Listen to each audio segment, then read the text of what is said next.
देख रहे हैं गुलिस्तान न्यूज। अभी तक का उर्दू खबरनामा लेकर मैं आपका मेजबान गौहर कुची आपकी खिदमत में हाजिर। तफसीलात से पहले हम सुर्खियों पर एक नजर।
पेश खबरों की तफसील। सबसे पहले जम्मू कश्मीर से इस वक्त की बड़ी खबर। पीडीपी सदर और साबिक वज़ीर आला जम्मू कश्मीर की महबूबा मुफ्ती को लगा एक सरकारी झटका। बड़ी खबर इस वक्त जम्मू कश्मीर से, जहां पर महबूबा मुफ्ती को सरकारी रिहाइश का खाली करने का नोटिस मिला है। उसे जल्द अज जल्द सरकारी रिहाइश का खाली करने का नोटिस मिला है, हुक्मनामा मिला है। इंतजामिया की जानिब से हुक्म दिया गया है कि उसे सरकारी रिहाइश का खाली करने का नोटिस मिला है। पीडीपी सदर महबूबा मुफ्ती और साबिक वज़ीर आला जम्मू कश्मीर जो इस वक्त सरकारी रिहाइश का वाक़ा गुपकार में सरकारी रिहाइशगाह के अंदर है, उस सिलसिले में अब इंतजामिया की जानिब से उन्हें एक नोटिस मिला है, जिससे अब कहा गया है कि वो सरकारी रिहाइशगाह को खाली करे। सरकार की तरफ से, हुकूमत की तरफ से, साथ ही जम्मू कश्मीर इंतजामिया की जानिब से एक उन्हें नोटिस मिला है, जहां सरकारी रिहाइशगाह जल्द खाली करने का नोटिस मिला है पीडीपी सदर महबूबा मुफ्ती को। मजीद तफसीलात के लिए हमारे साथ फोन लाइन पर सीनियर न्यूज एडिटर सनम एजाज। सनम, क्या कुछ अपडेट है, क्या कुछ तफसीलात है इस हवाले से? देखिए, बिल्कुल अभी इसकी कंफर्मेशन हो गई है। महबूबा मुफ्ती को लेटर जो है, ये महबूबा मुफ्ती की फैमिली ने भी इसको कंफर्म किया है, उनके स्पोक्समैन सोहेल बुखारी उन्होंने भी किया है, और खुद महबूबा मुफ्ती ने भी इसको कंफर्म कर दिया है कि उन्हें ये चिट्ठी मिली है।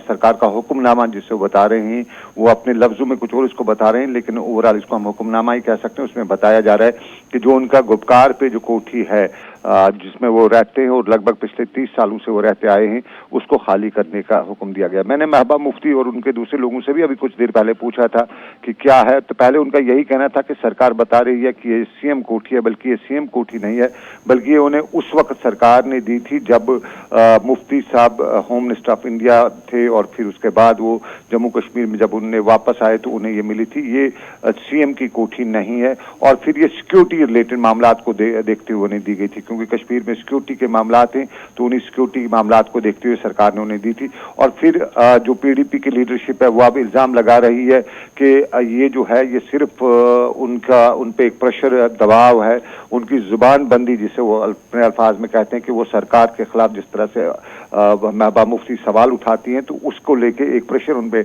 बनाए जाने को लेके ये टैक्टिक्स हैं। और उनका कहना है, मैं कोट अनकोट पीडीपी स्पोक्समैन में और महबूबा मुफ्ती कि इससे पहले भी हम पे उन पे इस तरह के प्रेशर किए गए, इससे पहले भी उन्हें कोठी खाली करने को कहा गया। साथ साथ में उन्होंने एक और इल्जाम भी लगाया कि इस वक्त जो सिक्योरिटी सिनेरियो है उसमें सिर्फ ये जो कोठियां वगैरह, ये प्रेशर टैक्टिक्स है, ये सिर्फ अपोजिशन पे है। उनका कहना था कि बीजेपी के जो लीडरशिप है, जो इवन इंटाइटल्ड उनका जो इंटाइटल्ड नहीं है उन्हें जम्मू में भी कोठियां दी गई हैं, श्रीनगर में भी कोठियां दी गई हैं, जबकि सिक्योरिटी मामला जो हैं वो कश्मीर में हैं, लेकिन जम्मू में भी उनके पास डबल स्कार्ट है, दूसरी चीजें हैं, और बहुत से लोगों के उन्होंने नाम भी लिए कि उसकी कोठी उधर भी है इधर भी है।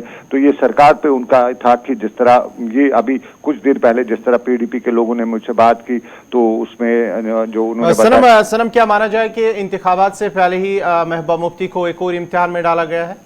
देखिए, ये उनके लिए इम्तिहान की बात नहीं है, क्योंकि इसमें इम्पोर्टेंट ये है कि सरकार, वो एक्स चीफ मिनिस्टर है और इसकी सरकार की जिम्मेदारी है, कॉन्स्टिट्यूशनल गारंटी है कि वो उनकी सिक्योरिटी का ख्याल रखें, उनकी अकोमोडेशन को दें। अब ये कोठी नहीं तो दूसरी जगह पे सरकार को उनको कोठी देनी ही देनी पड़ेगी।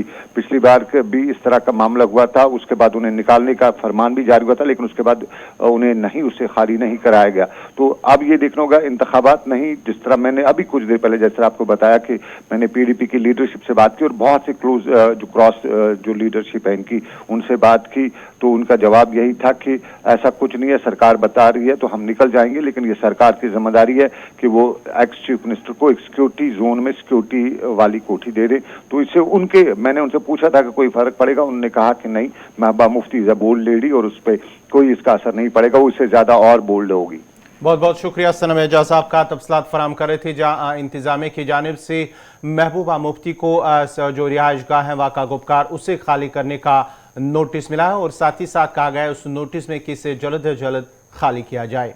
बढ़ती आगे बात जम्मू कश्मीर के मौसम की करते हैं। जम्मू कश्मीर के बदलते मौसम के साथ ही जहां गुज़श्ता रोज़ हल्की बर्फबारी और बारिशें हुई, वही अब मौसम में बेहतरी आई है, जिसके साथ ही महकमे मौसमियात का मानना है कि अगले 10 दिनों तक मौसम बेहतर ही रहेगा। खुद पीर पंचाल को वादी कश्मीर से मिलाने वाली शाहरा मुगल रोड, जो कि बर्फबारी की वजह से गाड़ियों की आमदरफ्त के लिए बंद हुई थी, वही अब माना जाता है कि आज बाद दोपहर शाहरा को ट्रैफिक के लिए खोल दिया जाएगा। मजीद तफसीलात दे रहे हैं जमशीद मलिक। खिता पीर पंचाल को वादी कश्मीर से जोड़ने वाली मुगल शाहरा आज दूसरे रोज़ भी बंद। हालांकि मुगल शाहरा से बर्फ़ हटाने का काम कल ही मुकम्मल कर लिया था और ये माना जा रहा था कि आज गाड़ियों को एक तरफा चलने की इजाज़त दी जाएगी। तमाम फिसलन के कारण आज भी गाड़ियों को अभी तक चलने की इजाज़त नहीं दी जा रही है और लगातार बर्फ़ उठाने का काम और इलाकों से भी जारी है। और हकाम की जानिब से ये दावा किया जा रहा है कि आज दोपहर तक शाहरा को गाड़ियों की आवाजाही के लिए बहाल कर दिया जाएगा। खिता पीर पंचाल में गुज़श्ता रोज़ हुई मूसलाधार बारिश और पहाड़ी इलाकों में बर्फबारी के बाद खिता पीर पंचाल को वादी कश्मीर से जोड़ने वाली मुगल शाहरा पर हुई बर्फ़ के बाद शाहरा को गाड़ियों की आवाजाही के लिए बंद कर दिया गया था। वहीं बर्फ हटाने का काम भी लगातार जारी है। वहीं खिता में आज मौसम ज़रूर खुशगवार है, उसको देखते हुए ये माना जा रहा है कि शाहरा को आज दोपहर तक गाड़ियों की आवाजाही के लिए बहाल कर दिया जाएगा। राहुल सूदन के साथ जमशेद मलिक, गुलिस्तान न्यूज़, राजौरी। आज पूरे मुल्क में पुलिस यादगारी दिन मनाया जा रहा है और इस पुलिस एहलकारों को याद करके उन्हें खराज अकीदत पेश किया जा रहा है, जिन्होंने मुल्क की दिफा और सलामती के लिए अपनी जानें कुर्बान की। मरकजी वजीर दाखिला अमित शाह ने पुलिस के यादगारी दिन के मौके पर नेशनल पुलिस मेमोरियल में शहीद होने वाले पुलिस एहलकारों को गुलहाए अकीदत पेश किए। इस मौके पर वजीर दाखिला अमित शाह ने कहा कि मुल्क की हिफाजत, सालमियत और इत्तेहाद के लिए हमारे पुलिस एहलकारों की अजीम कुर्बानियों के लिए, उनका एहसानमंद होने के लिए पूरे मुल्क की तरफ से उन्हें खराज अकीदत पेश किया जाता है। पुलिस मेमोरियल पर यह सिर्फ हमारे शहीदों के नाम ही कुंदा नहीं है, बल्कि हम 130 करोड़ हिंदुस्तानियों के एहसासात भी हैं।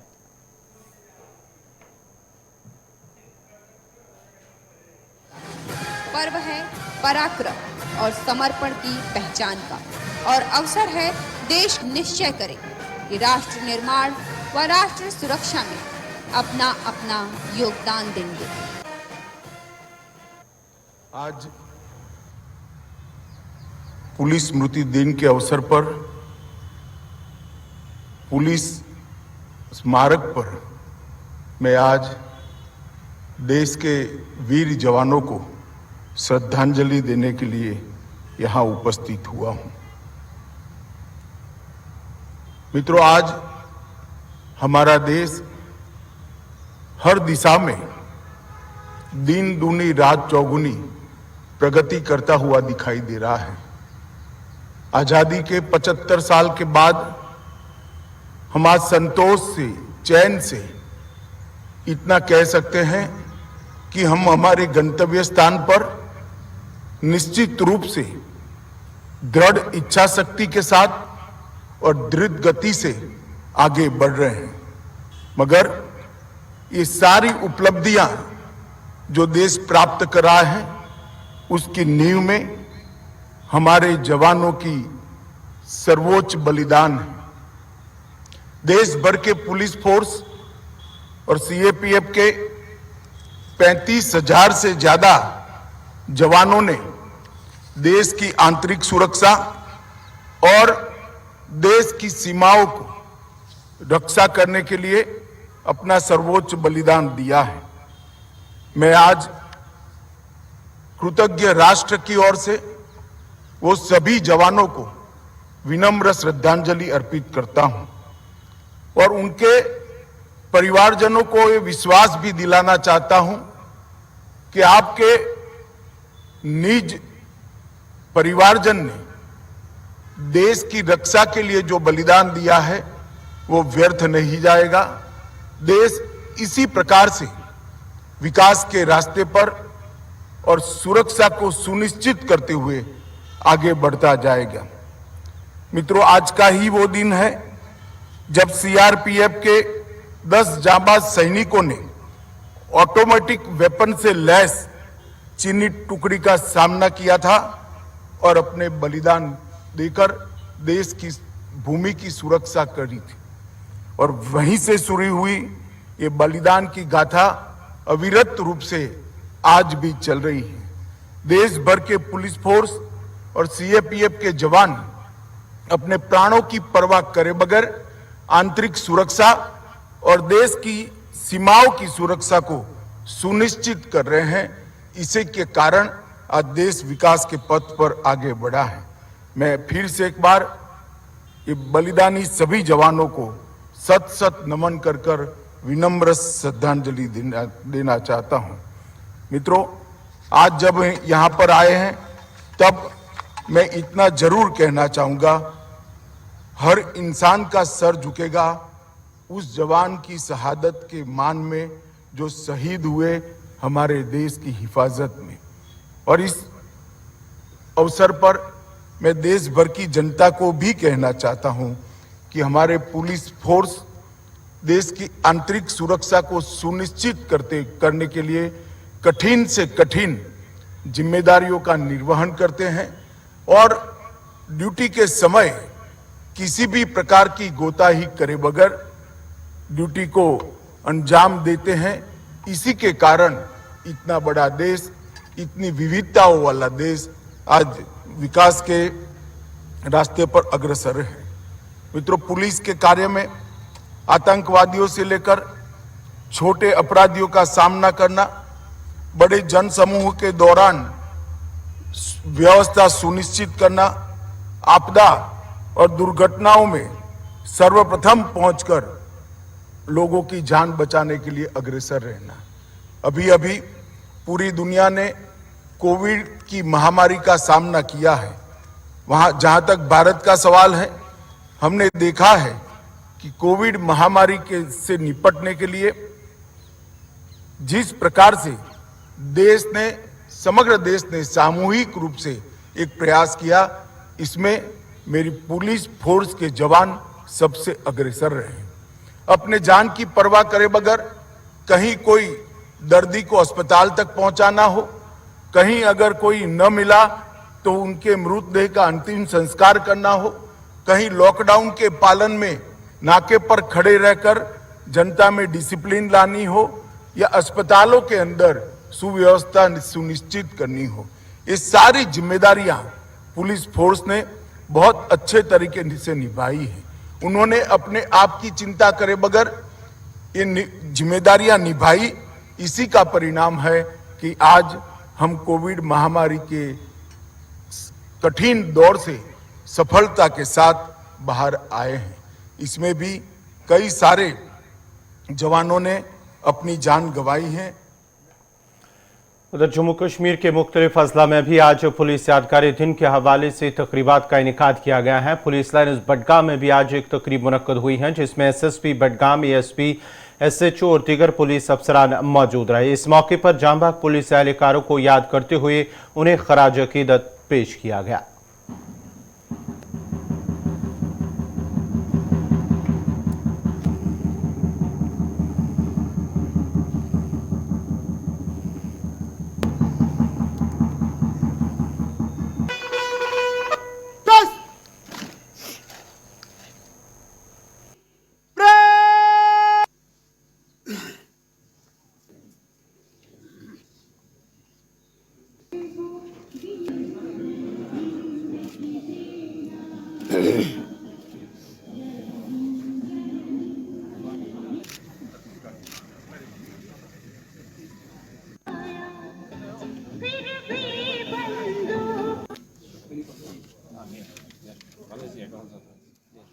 देखिए 21 अक्टूबर हर साल जो है पुलिस कमेमोरेशन डे मनाया जाता है। इस आज के दिन हम जो शहीद हुए होते हैं पुलिस के मार्टियर्स हैं उनको याद करते हैं, उनको श्रद्धांजलि पेश करते हैं।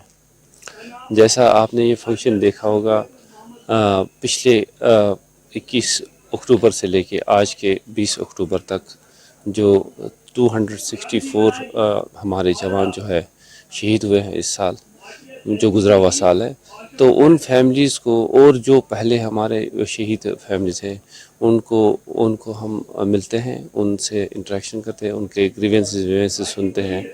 जो भी पॉसिबल वे है हमारे पास कोई उनकी ग्रीवेंसेस को हल करने की कोशिश करते हैं और उनको श्रद्धांजलि पेश करते हैं उन शहीदों को। ये दिन हर साल 21 अक्टूबर जो है आज के दिन पुलिस मार्टियर्स डे के तौर पे मनाया जाता है। देखिए उधर शुमाली कश्मीर के बारामूला में भी आज पुलिस यादगारी दिन के मौके पर डिस्ट्रिक्ट पुलिस लाइन्स बारामूला के अंदर एक तकरीब मुनक्कद हुई है, जहां पर एसएसपी बारामूला के साथ साथ दीगर पुलिस एहलकार और पुलिस अफसरान भी मौजूद थे। इस मौके पर जांबाज पुलिस एहलकारों को याद करते हुए उन्हें खराज अकीदत पेश किया गया। बल्लाश्वर राव, डी अम्बेडकर, जी सुरेंद्रनाथ, के राजशेखर, तजीत मलिक। उत्तराखंड से अरुण कुमार मौर्य, प्रशांत कुमार नंदी, शशि भूषण मिंज, मधुभूषण, दुलाल रॉय, अरूप कुंडू, मिथुन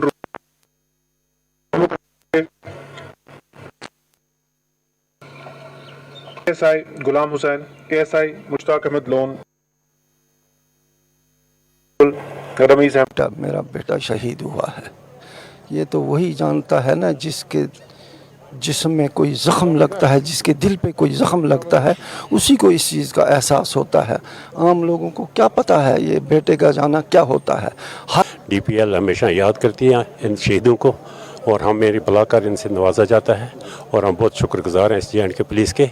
हमेशा बाकी स्टेटों में से भी सबसे अव्वल स्टेट ये है जे.एंड.के, जिसकी पुलिस यहाँ नंबर 1 पर हमेशा आती है और हमेशा शहीदों को याद करते रहते कि आज का ये जो 21 अक्टूबर है मार्टियर डे है, कि जिन हमारे जवानों ने, जिन हमारे बच्चों ने अपने मुल्क, अपनी रियासत के लिए अपनी जानें मशहूर की हैं, तो हर साल ये 21 अक्टूबर को इनका ये मार्टियर डे जो है मनाया जाता है। तो इसमें हमारे ख़ास करके एसएसपी बारामूला रवीश भट्ट साहब, जब से वो बारामूला यहाँ इस डिस्ट्रिक्ट में आए हैं, तब से उन्होंने हर एक मार्टियर को मदद की, अच्छी तरह से उसकी रेस्पेक्ट की। मैंने ये ज़िंदगी में नहीं सोचा था कि कभी मुझे बच्चे को कंधा देना पड़ेगा, लेकिन ये सब फैसले अल्लाह के हैं। मैं ये सोचता था कि बच्चा 32 साल की उम्र का गया कि आखिर एक दिन ये मुझे कंधा देगा, लेकिन अल्लाह को नामंजूरी थी तो मुझे बच्चे को कंधा देना पड़ा। तो मैं इसमें फ़ख्र भी समझता हूँ कि मेरे बच्चे ने अपने मुल्क के लिए, अपनी रियासत के लिए, यहाँ के लोगों के लिए उसने अपनी जान दी। तो मैं इस यूटी जम्मू कश्मीर के साथ साथ शुमाली कश्मीर के डिस्ट्रिक्ट पुलिस लाइन में आज जम्मू कश्मीर पुलिस की जानिब से martyr SSP district police line है और यहाँ पे अभी थोड़ी देर पहले जो है ये जो मार्टियर्स डे यानी कि रोल ऑफ ऑनर जो है पेश किया गया जम्मू कश्मीर पुलिस के अफसरानों की जानिब से। आप देख सकते हैं जो शहीद हो चुके हैं 1990 से 2022 तक, हालांकि उनको जो है श्रद्धांजलि पेश की गई और इसके साथ साथ फूल मालाएं भी चढ़ाई गई। और अगरचे देखा जाए ये जो तकरीबात है ये हर साल जो है यहाँ पे इनिकाद की जाती है। और आपको बता दे चले एसएसपी बारामूला रईस मोहम्मद भट्ट जो है यहाँ पे मेहमानी खुसूसी था और इसके साथ साथ बाकी अफसरान चाहे एसडीपीओ या डीएसपी या एसएचओ अफसरान भी यहाँ पे मौजूद रहे और इसके साथ साथ सीआरपीएफ का अमला, चाहे हम दीगर पैरा मिलिट्री फोर्सेस के जो जवान हैं वो यहाँ पे मौजूद रहे। और यहाँ के जो शहीद हो चुके हैं सालों में 1990 से आज तक, उनके जो रिलेटिव्स हैं वो भी यहाँ पे आए हैं और उनको बाज़ाब्ता तौर पर जो है एसएसपी ने तोहफे से नवाजा। बारामूला से मैं इरशाद भट्ट, गुलिस्तान न्यूज़ के लिए।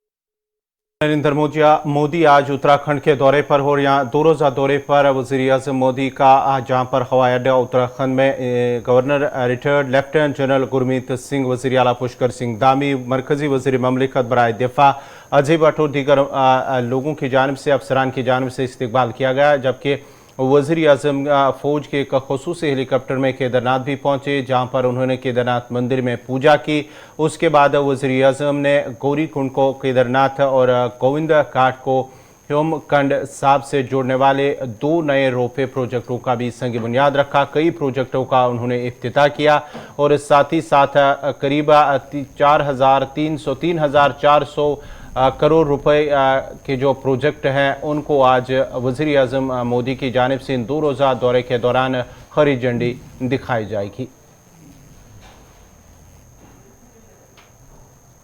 लोक कल्याण के लिए साधना में बैठे श्री हरि के चरणों में देश के प्रथम लोक सेवक प्रधानमंत्री नरेंद्र मोदी की पूजा अर्चना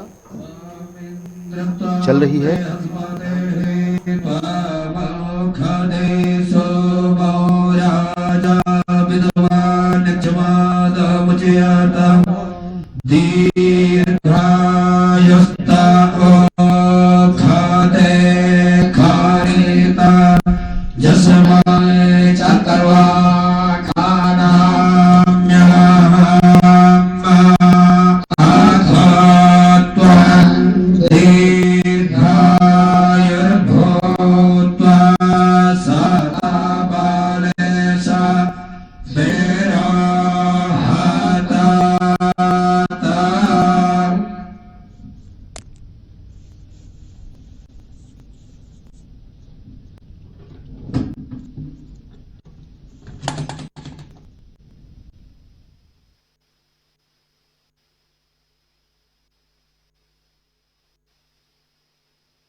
प्रधानमंत्री नरेंद्र मोदी ने बद्रीनाथ में बद्री विशाल के सामने पूजा अर्चना की। पूजा अर्चना समाप्त होने के उपरांत मंदिर की व्यवस्था से जुड़े तमाम सारे बातों को भी प्रधानमंत्री जानेंगे और समझेंगे। विकास के चल रहे कार्यक्रम का अवलोकन करेंगे। साथ में उनके मुख्यमंत्री भी हैं, तो निश्चित रूप से विकास की जो गाड़ी चल रही है उसे तेज कैसे किया जाए और कितना तेजी से आगे बढ़ाया जाए। हालांकि अब आने वाले महीनों में पूरी तरह से बद्रीनाथ और आसपास के इलाके पहाड़ों पर ज़बरदस्त बर्फ गिर जाएगी। उसके बाद कोई कार्यक्रम यहाँ ला पाना वो काफ़ी मुश्किल होता है, लेकिन उसके बावजूद यहाँ पर सेना रहती है, लोग रहते हैं, काम चलता रहता है। वास्तव में बद्रीनाथ पृथ्वी पर साक्षात भू वैकुंठ के नाम से जाना जाता है, ऐसी मान्यता है। और इसी मान्यता के चलते चारों धामों में एक धाम यह निश्चित रूप से हर व्यक्ति अपने जीवन में यहाँ आना चाहता है। इस धाम की विशेषता यह है कि इसे सतयुग में मुक्तिदाता माना गया, त्रेता में योग सिद्धा माना गया, द्वापर में विशाला और कलयुग में बद्रिकाश्रम नाम से पहचान मिली। शास्त्रों में इसकी प्रामाणिकता के लिए लिखा गया है कि बद्रिकाश्रम धाम को सभी धामों में प्रमुख धाम, सभी तीर्थों में उत्तम तीर्थ पुराणों में कहा गया है। धरती पर इसे 8वां वैकुंठ माना गया।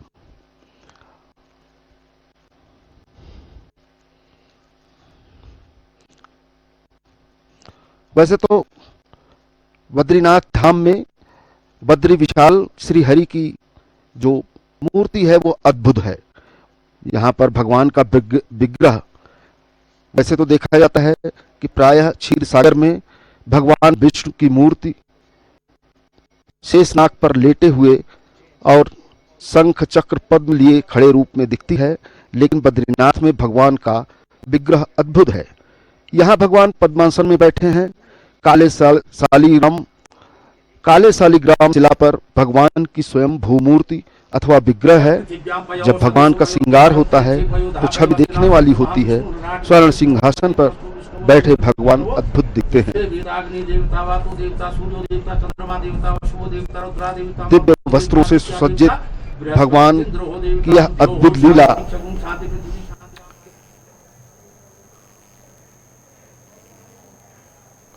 नाज़रीन, इसी के साथ ही उर्दू खबरनामा इख्तिताम पज़ीर हुआ चाहता है। अपने मेज़बान गौहर कुछ को इजाज़त दीजिए। अल्लाह हाफ़िज़।